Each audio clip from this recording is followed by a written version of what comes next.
Hello again, and now I'm going to talk about something very important, which is using teach yourself efficiently. I have this teach yourself here, teach yourself checks. Unfortunately, I'm not using this yet because I don't have time on my schedule. But I don't want to show you a counterfeit, so I have some good books, some original books too. So I studied Swedish and Finnish with teach yourself, and I studied very bad. I made the worst mistakes possible.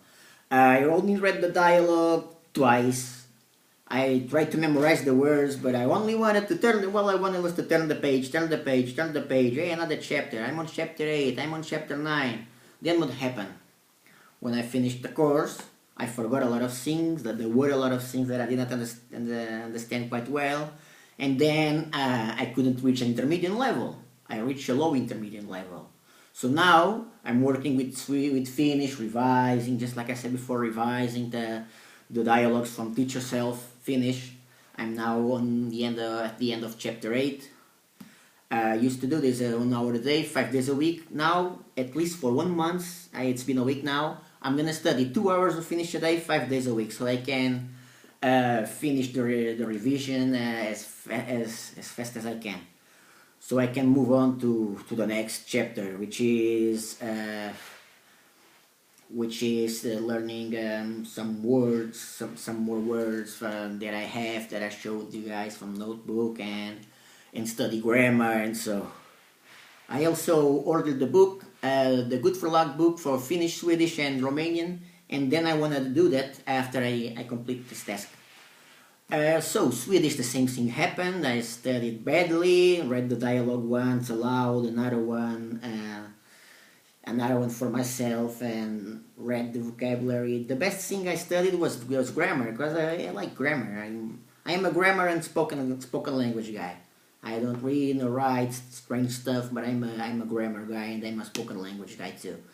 And so let's get to the chase, okay? So, using Teach Yourself efficiently. After doing so many mistakes, I finally began to use Teach Yourself efficiently. So, for instance, you got yourself a dialogue, right? So what do?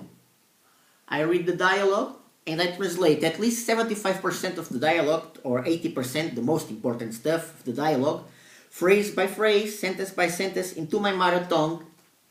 Just like you have the Vietnamese, for instance.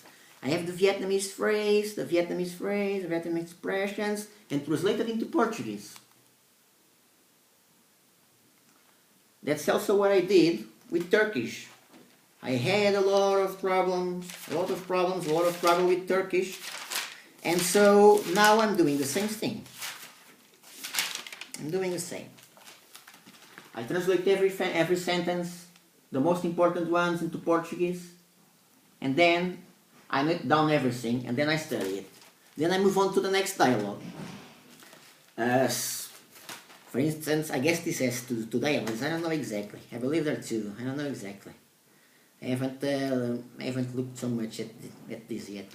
But Teach Yourself Turkish has two dialogues. Teach Yourself Vietnamese has two dialogues. So I read the two dialogues and I translate most of them, the most important things, into my mother tongue, phrase by phrase, and I note them down.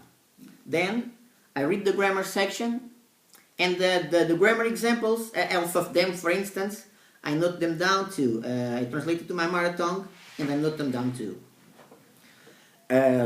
Teach Yourself uses a lot of grammar examples, as you can see.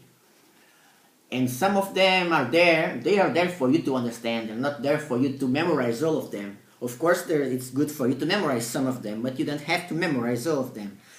I would say 50%. I would say 50% will be good. 50%, you have 20 examples, you memorize 10, you note down 10, you memorize 10, and that should do the trick. I believe that will do the trick. That's what I'm doing, that's what I'm trying to do here with a lot of languages.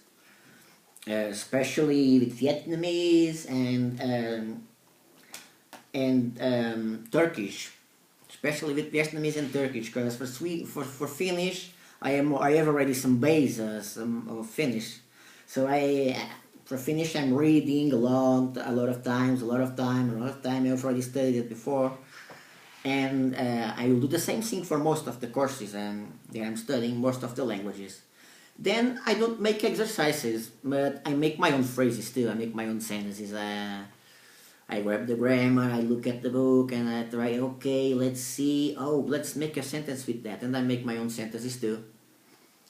And then, step by step, you can't wait to learn everything at the same time. You can't wait to learn a language in 2 or 3 months, because you may learn a low intermediate level or something like that in a very short period of time. I wouldn't advise you to do that. At least I don't do that.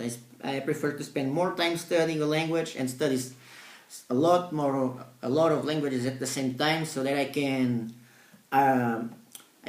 construct a little bit of this, a little bit of that, a little bit of that, and that's it. That's how I'm using Teach Yourself now. It suits for me. I'm not saying that you shouldn't do the exercises. Maybe you should, but I guess that you should follow my advice, because I spent 1 year doing mistakes with that, and now I realized how I can do that, how I can improve that. So I hope this is useful for you. This is a good advice for you guys, and see you next time then. So see ya.